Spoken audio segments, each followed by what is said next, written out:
Ini ada berita tentang penutupan patung Bunda Maria. Saya pikir kita sudah mengikutinya. Yang beritanya masih ada simpang siur. Di mana simpang siurnya?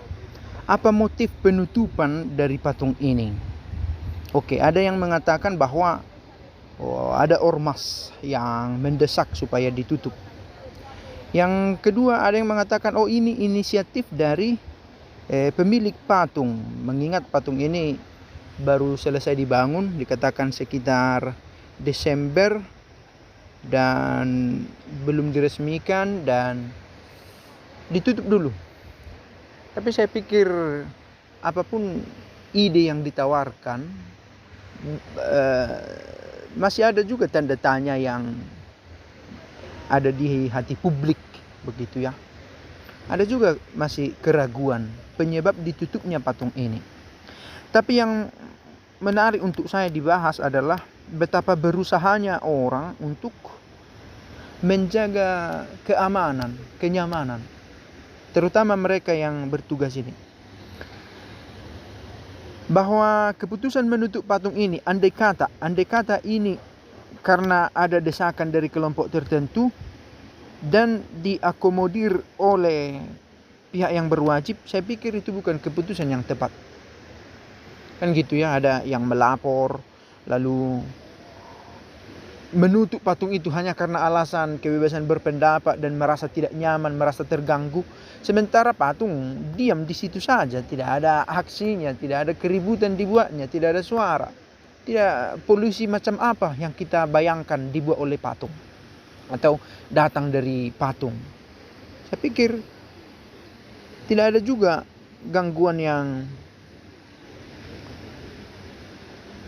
masuk akal. Tetapi sekali lagi, kebebasan berpendapat oke. Tetapi persoalannya adalah ketika diakomodir, ya, difasilitasi keberatan yang tak masuk akal itu. Kan bukannya memberi nasihat atau masukan supaya yang terbaik lah, enggak usah juga malah melarang orang, Saya pikir menutup patung ini adalah melarang secara nonverbal. Jangan tunjukkan patungmu, kan begitu. Nah,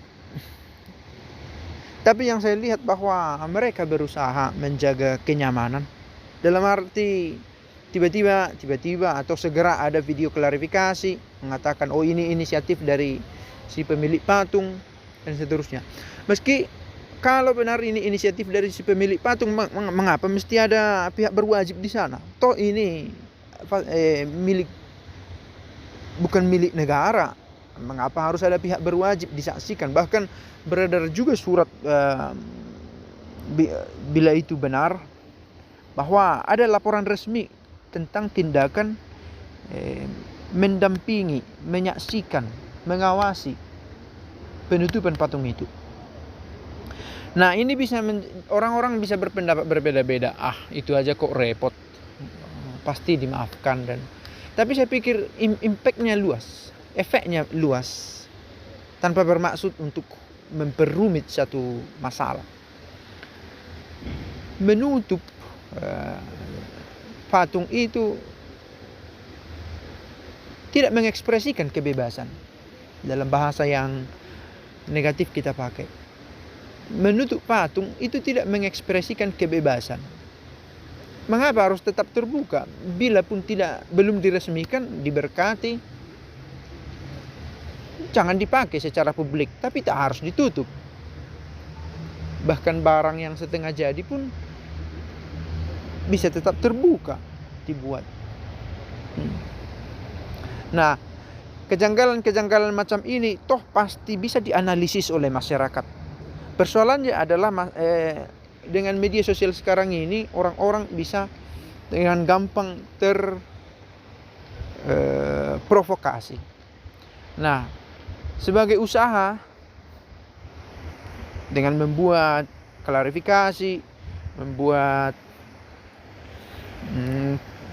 konferensi pers, mengatakan ini bukan seperti yang kita bayangkan, situasi kondusif dan aman.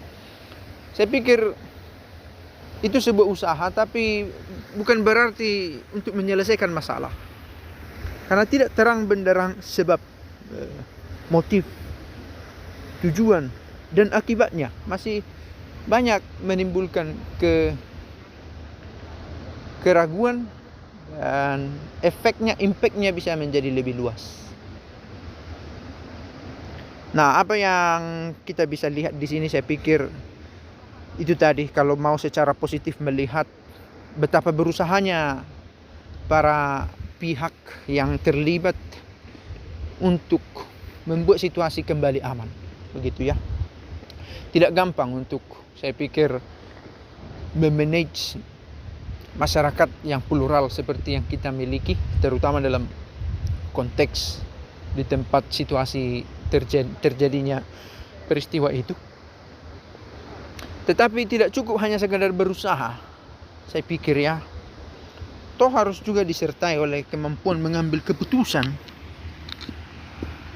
sehingga tidak salah memutuskan, begitu. Terima kasih.